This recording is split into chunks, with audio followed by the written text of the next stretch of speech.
The following content is provided under a Creative Commons license. Your support will help MIT OpenCourseware continue to offer high-quality educational resources for free. To make a donation or view additional materials from hundreds of MIT courses, visit MIT OpenCourseware at ocw.mit.edu.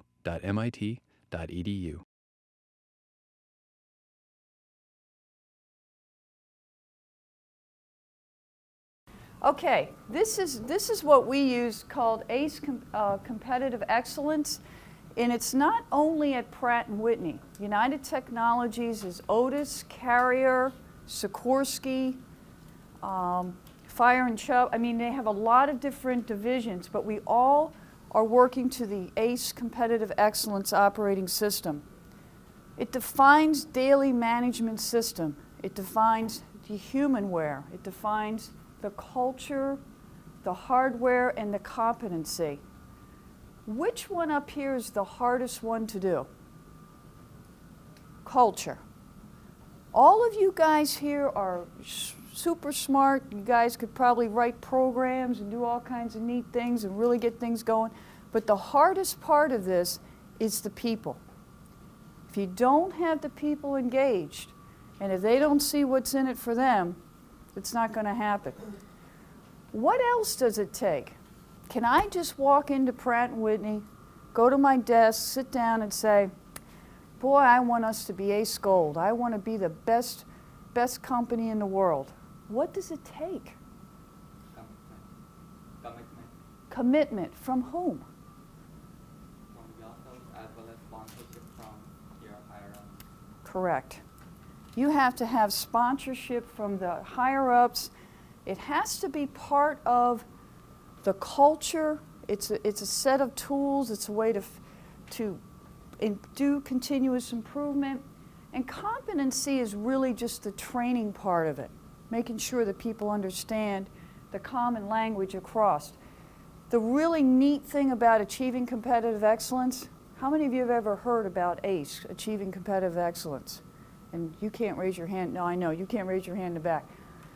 It is like Six Sigma, lean to United Technologies. It's the same, it has the same, we have what we call process certification. It talks about the upper and lower control limits for statistical control.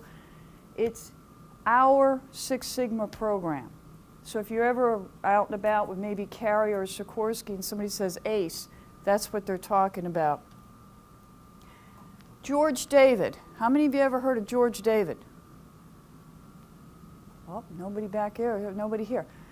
He is our CEO, and he's retiring this year, and Louis Chenevier is going to be taking over.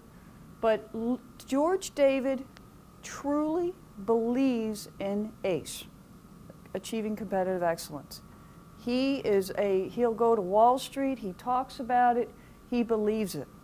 And if you just read this comment here, that was in 2003, but if you look in articles in Business Week, he was named CEO of the Decade in 2006. And he is a strong driver behind us. And what makes it important? Good quality, delighted customers, also looking at employee fulfillment, also looking at EH&S, environmental health and safety, and it's also looking at, even though the stock market's been doing lousy, the stockholders. It all plays together. And it's a common language. For many, many years at Pratt, I've been at Pratt for a long time, and you'd have the flavor of the month, TQM, work simplification, Q+. But if you went outside of Pratt & Whitney and went to another division of United Technologies, they didn't know what you were talking about. Nobody spoke the same language. So ACE is a common language across all divisions. Culture. I can tell you when I walk into a plant, you can see it. You actually, truly can see an ACE organization, a gold organization. And I'll talk about the different levels coming up here. And top line, Leadership is engaged at all levels. And I don't see our friend from the Army back there. You were talking about the frozen middle. Yeah, we have the frozen middle too.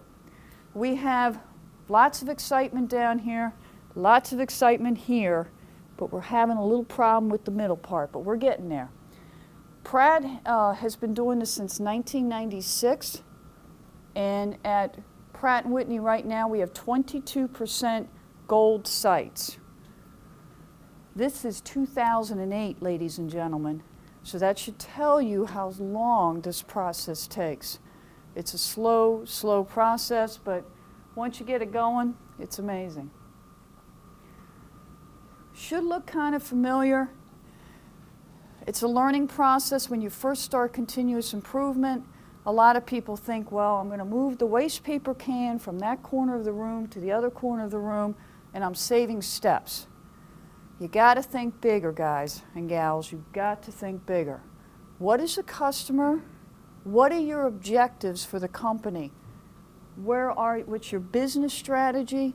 Somebody was talking earlier today about you need to look at the projects that have the most value. What's going to make some impact to the company? How are you going to really show some results? And so you need to look at the customer, business strategy, where are some of the opportunities, discrepancy, here's quality, and your processes. And now you referred earlier today about, they talk about process flow and looking for problems. You do a value stream map, you see the problems. I mean, I'm not quite sure why they separate those two, but it's interesting. Here's, any of you familiar with Deming? Oh, I should see a few more hands than just a couple. Plan, do, check, act, folks. It's the continuous cycle of improvement. Why do they call it continuous improvement? It never ends. You just keep improving and keep improving. You establish your vision, your goals, your strategy. Metrics is perhaps one of the most challenging parts of doing continuous improvement. I cannot tell you how many projects I walked in on and said, hey guys, what are you going to measure? Is it throughput? Is it, improving your schedule? What are you trying to do? What's your metric? How are you going to measure the improvement? Very, very key. And identifying gaps. Now, I've heard you guys talk about root cause analysis. Have they gone through root cause, 5 whys, fishbone diagram? Okay. Now, does any of this look familiar? But you see the title? It's the same. 5S, 6S, value stream management, process control and certification. Once again, that's our 6 Sigma. That's how we do process cert to make sure that we have things under control and measuring the variation. 3P, total product maintenance. Yes? We didn't talk about 3Ps, total product maintenance, instead of the 1 digit. Okay, these are more for like manufacturing opportunities. Production preparation process.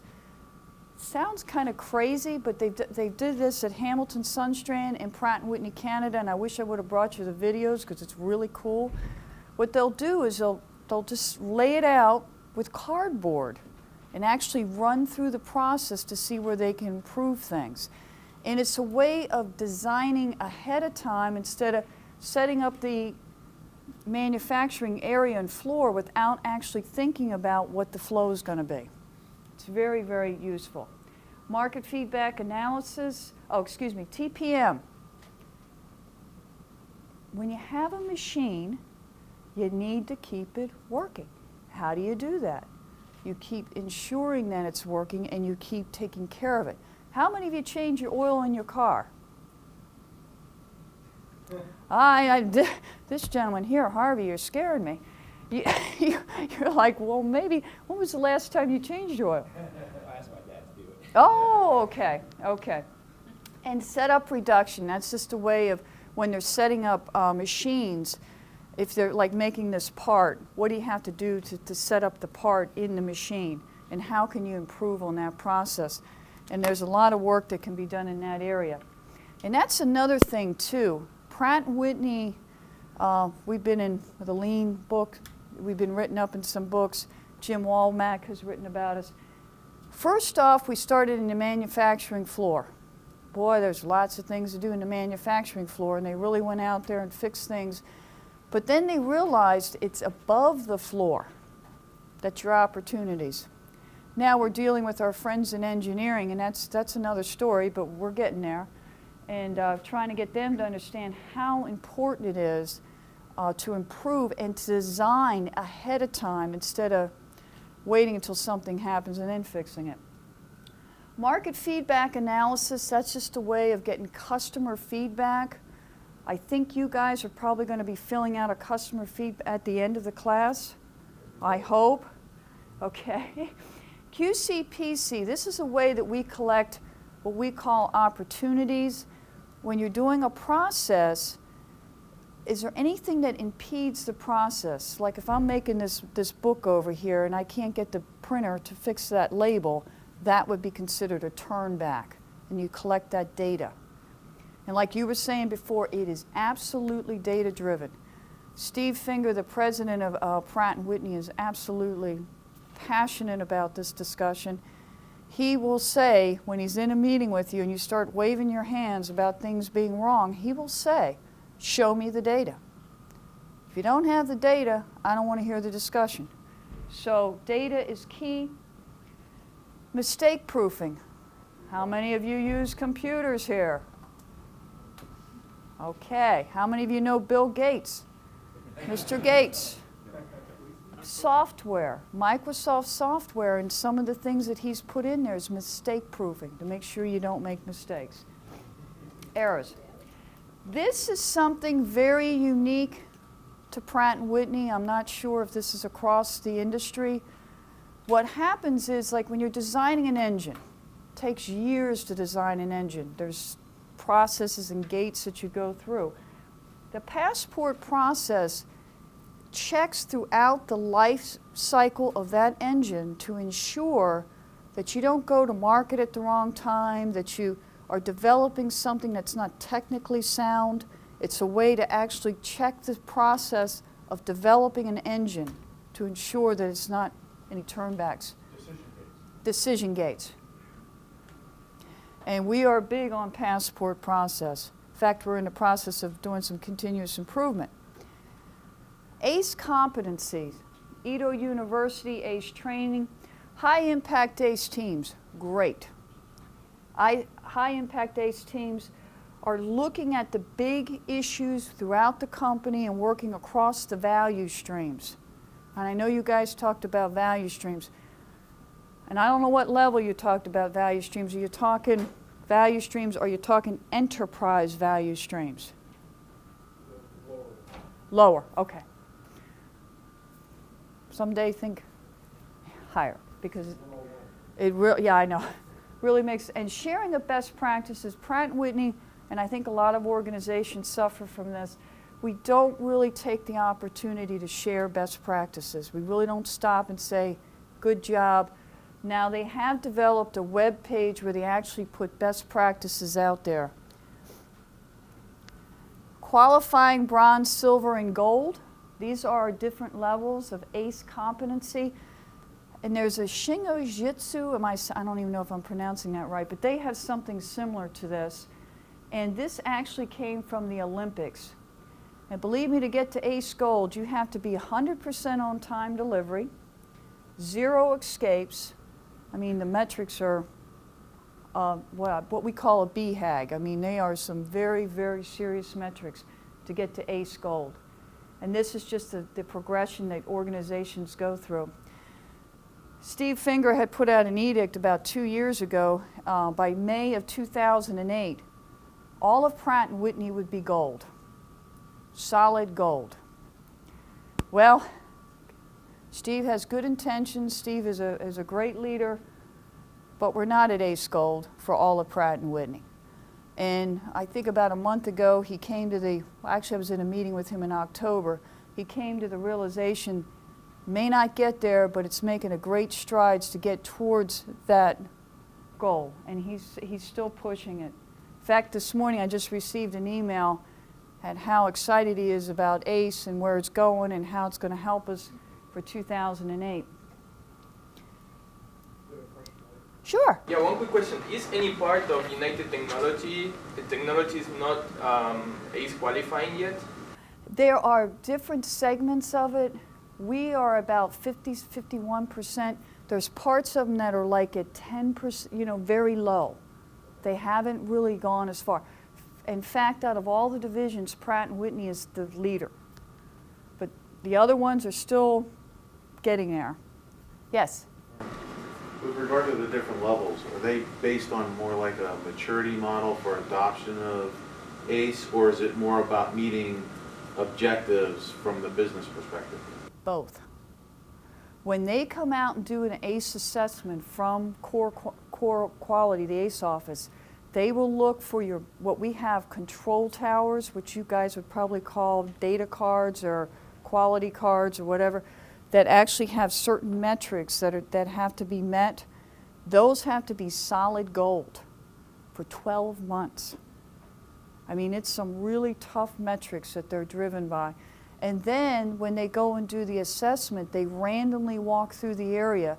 They do the 6S, which is our 5S, which we have safety as the 6S. And they go through and actually see, are people engaged? Are they actually talking it? Are they actually doing it? So it's a twofold. And let me tell you, the metric one, okay. The hard one, the people. Very, very tough. And here's George David being quoted in the Financial Times. It talks about Six Sigma is done by black belts. He's talking about ACE there also. And then here I just wanted, what is his secret and how does he maintain this? Clear, consistent, mature, repetitive throughout operating systems. And here's Louis. This is the gentleman that's going to take George's place this year. And you can see December 13th, this was last 2007, talking about their shares. Earnings, by the way, today we're at $74 per share, UTC. And earnings per share. And then if you look down a little bit further down his quote, here again he's talking about the ACE operating system. George is moving on. Louis coming in. It isn't going to stop. So that's the good news. Now, a lot of people say, does this stuff really work? What are you doing? I think the stock market can show you that it is working for us. And also, here's some friends from Global Services Engineering. Believe me, if you get the engineering folks engaged, this is good stuff. This is talking just some quotes from this group. I just want to show you some numbers here. Cactus wires is a way that we communicate back and forth with our customers. 70% to 98%. Overdue wires reduced from 13 to 9. 72% improvement in turn time. 40% improvement in turn time for processing with engineering. Survey, and I'm not quite sure how they do this, but for employee fulfillment, 65% employee fulfillment is the standard. That's what we're being told by HR. So anything above 65% is gold, considered gold. And then improvement on the website. Here's another one from engineering. Customer feedback is 6.2. Employee surveys, 71%. 0 lost time injuries. Quality assurance data delivered 100% on time. Engineering standard work. How many times do you go in and improve a process, everybody has the cake and the banners and the pictures are taken and everybody walks away, but nobody's written it down. Nobody's going to be able to repeat this process again. So standard work is very, very important. Procedures, a way to let people know how to continue doing the job. Here we go. Moving from ACE silver to gold is directly attributed to, and I don't want to read this whole thing, but I just wanted to throw some quotes in here from different people throughout the organization. And then this is AEDC. If you remember AEDC, we did some work, LAI did some work with them a couple years ago, but they have really moved ahead. 94 straight months without lost time injury, just goes on and on and on. Standard work, just some of the data showing you here what's going on. And then that is actually a site manager, Pratt & Whitney, talking about how ACE has really helped them on their journey to improvement. And the journey continues. Like I said, we are only at 22%.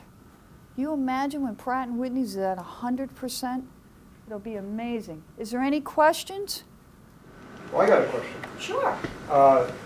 And you kind of alluded to it, Ida, but let me just put it on the table. When I go into organizations and ask, what's the most difficult group of people in your organization to buy into the lean transformation? The answer is always the same: the frozen middle. The people in the middle, because they're worried whether their job really adds value or not. And the engineers, because the engineers say it doesn't apply to me. It doesn't apply to me. Yeah. So what are you doing at Pratt & Whitney to get the engineers on board? Well, Paul Adams, who's the executive there, he's on this working together team, and they all talk across to do the crosstalk. I now sit in the engineering building, and I cannot tell you how many times I hear them talking about their control towers, their metrics, their turnbacks. They're talking it. They were perhaps the last group to make that, flip that switch. A lot of pushback. And that's one thing, and if you remember this, George David, why is he such a great leader? You got to repeat the same message over and over again for people to get it. And they're getting it. They have to get it. Okay, we want to thank you for, I drove 2 hours to get here this morning. And let me tell you, Massachusetts drivers, Scary. scary. A little certificate of Oh, well, appreciation. thank you so much. Thank you. Thanks. Thank you.